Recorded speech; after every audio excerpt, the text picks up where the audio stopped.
Canto 1, capítulo 3.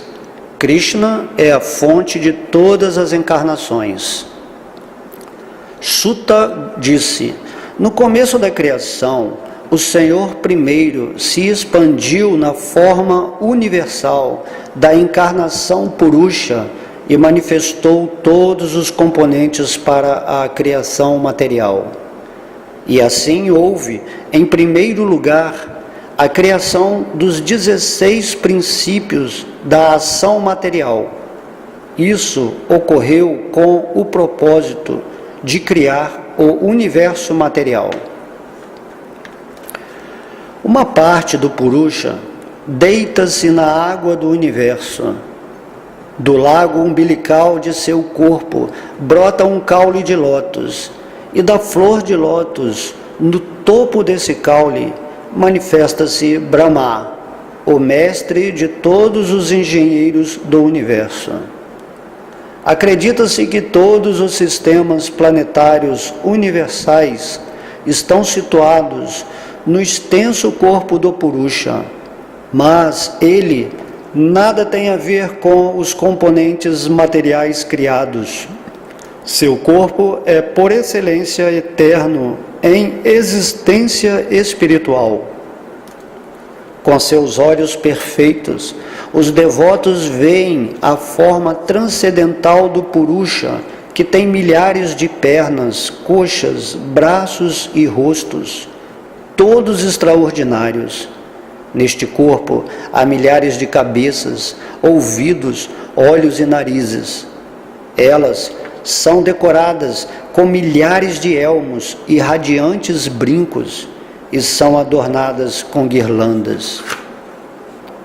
Essa forma, a segunda manifestação do Purusha, é fonte e semente indestrutível de multifárias encarnações dentro do universo. Das partículas e porções dessa forma, diferentes entidades vivas, como semideuses, homens e outras, são criadas.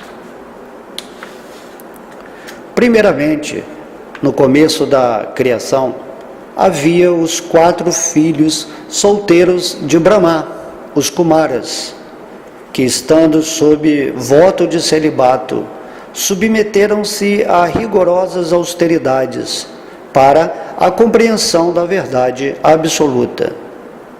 O supremo desfrutador de todos os sacrifícios encarnou-se como um javali, a segunda encarnação, e para o bem-estar da terra a ergueu das regiões infernais do universo.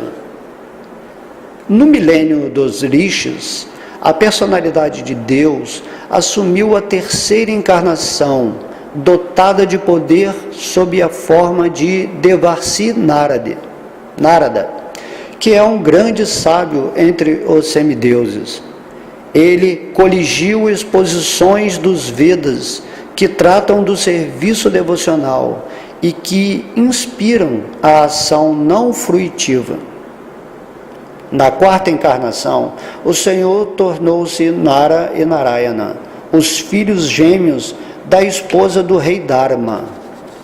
Assim, ele se submeteu a severas e exemplares penitências para controlar os sentidos. A quinta encarnação, chamada Senhor Kapila, é o mais avançado entre os seres perfeitos. Ele fez uma exposição dos elementos criadores e da metafísica a Suri Brahmana, pois no decorrer do tempo esse conhecimento se havia perdido. A sexta encarnação do Purusha foi o filho do sábio Atri. Ele nasceu do ventre de Anusya, que orou por uma encarnação. Ele falou sobre o tema da transcendência a Alarka, Pralada e outros.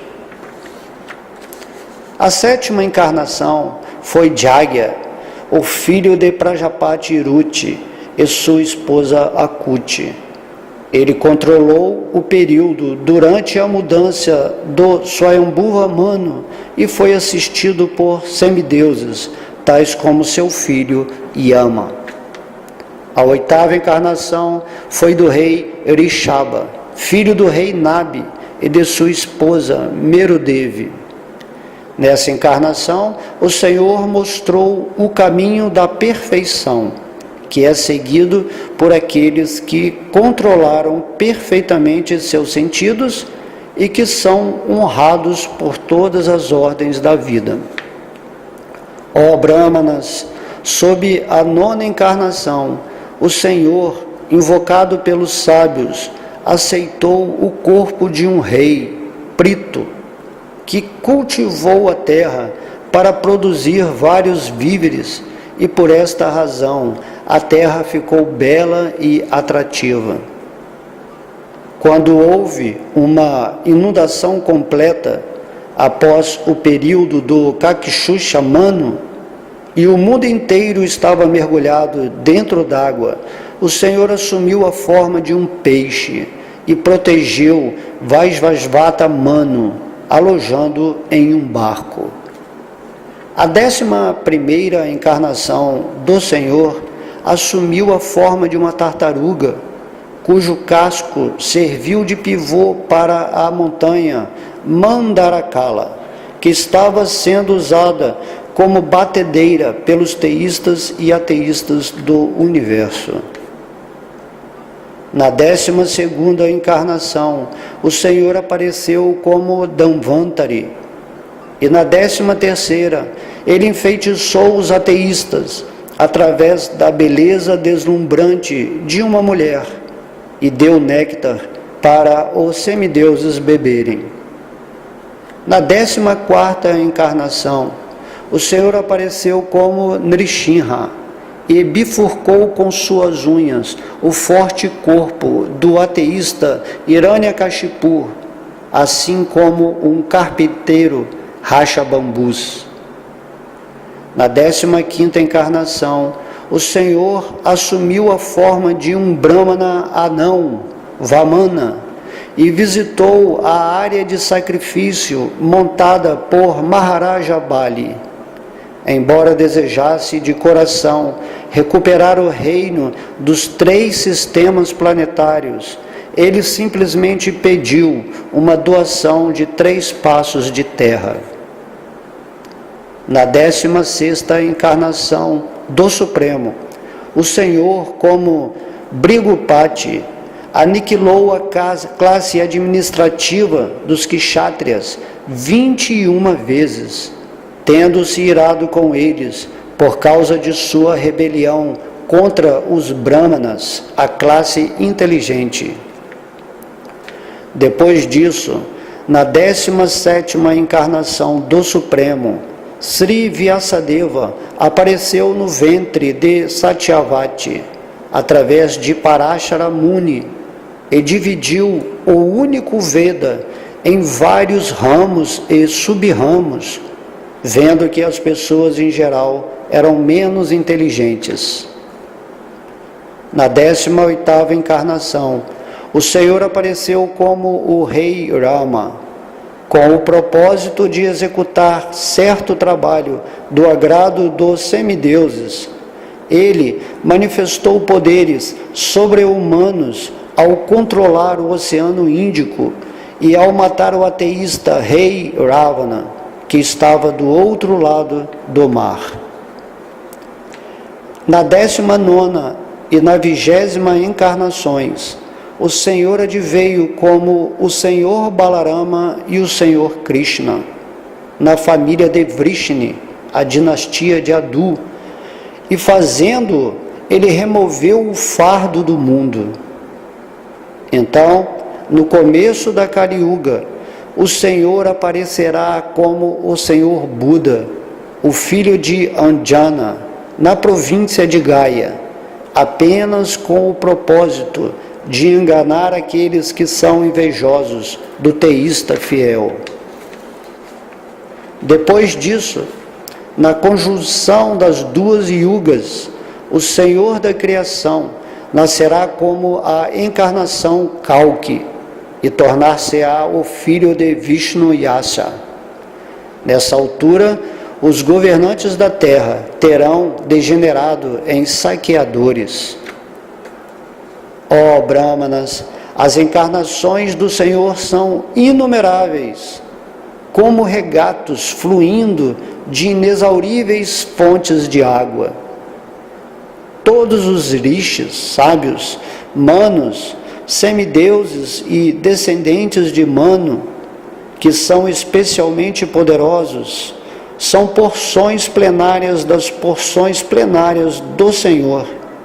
Nestes incluem-se também os Prajapatis. Todas as encarnações acima mencionadas são ou porções plenárias ou porções das porções plenárias do Senhor. Mas o Senhor Sri Krishna é a personalidade de Deus original. Todas elas aparecem nos planetas sempre que há um distúrbio criado pelos ateístas. O Senhor encarna para proteger os teístas. Quem quer que cuidadosamente recite os misteriosos aparecimentos do Senhor com devoção, de manhã e à tarde, alivia-se de todas as misérias da vida. A concepção da forma universal Virat do Senhor, como aparece no mundo material, é imaginária. Ela capacita os menos inteligentes e neófitos a ajustarem-se à ideia de que o Senhor tem forma. Mas, na verdade, o Senhor não tem forma material.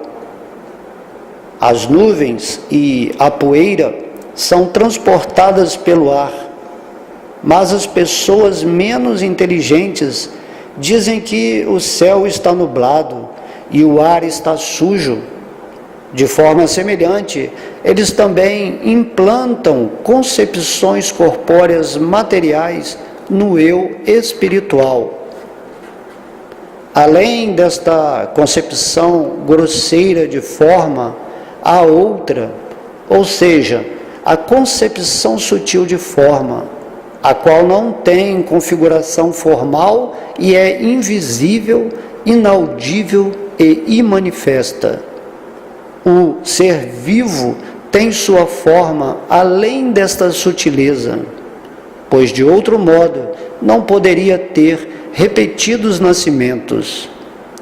Sempre que uma pessoa experimente, através da autorrealização, que os corpos grosseiro e sutil nada têm a ver com o eu puro, nesse momento ela vê a si mesma, bem como ao próprio Senhor. Se a energia ilusória se atenua e a entidade viva torna-se plenamente enriquecida com conhecimento pela graça do Senhor, então ela de imediato ilumina-se com autorrealização e assim situa-se em sua própria glória. Desse modo, os homens eruditos descrevem os nascimentos e atividades do não nascido e inativo, que é indesvendável. Mesmo nas literaturas védicas, ele é o Senhor do coração. O Senhor cujas atividades são sempre imaculadas, é o Senhor dos 6 sentidos e é plenamente onipotente com 6 opulências. Ele cria os universos manifestos, os mantém e os aniquila, sem ser afetado de maneira alguma. Ele está dentro de todo ser vivo e é sempre independente. Os tolos, com um pobre fundo de conhecimento, não podem entender a natureza transcendental das formas, nomes e atividades do Senhor, que está atuando como um ator em um drama, tampouco eles podem compreender ou expressar tais coisas, nem em suas especulações, nem em suas palavras. Somente aqueles que prestam serviços sem reservas, ininterrupto e favorável aos pés de lótus do Senhor Krishna, que carrega a roda da quadriga em suas mãos, podem conhecer o Criador do universo em toda a sua glória, poder e transcendência. É somente fazendo tais perguntas neste mundo que podemos ser bem-sucedidos e perfeitamente conhecedores, pois essas perguntas invocam amor transcendental estático pela personalidade de Deus, que é o proprietário de todos os universos, e garantem 100% de imunidade contra a medonha repetição de nascimentos e mortes. Este Srimad Bhagavatam, compilado por Srila Vyasadeva, a encarnação de Deus, é a encarnação literária de Deus. Ele destina-se ao bem último de todas as pessoas e é plenamente bem-sucedido, completamente bem-aventurado e todo perfeito. Sri Vyasadeva o transmitiu a seu filho, que é o mais respeitado entre os autorrealizados, após extrair a nata de todas as literaturas védicas e histórias do universo. Shukadeva Goswami, o filho de Vyasadeva, por sua vez, transmitiu o Bhagavatam ao grande imperador Parikshit, que se sentou rodeado de sábios às margens do Ganges, esperando a morte sem comer nem beber.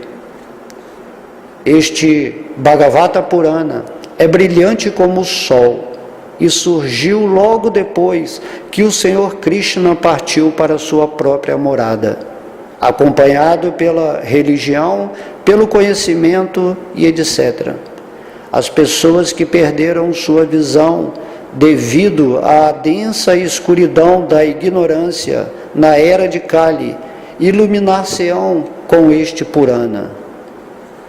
Ó Brahmanas eruditos, quando Shukadeva Goswami recitou o Bhagavatam ali, na presença do imperador Parikshit, eu o ouvi com profunda atenção, e assim, por sua misericórdia, aprendi o Bhagavatam com aquele grande e poderoso sábio. Agora tentarei transmitir-vos a mesmíssima coisa, conforme aprendi com ele e a tenho compreendido.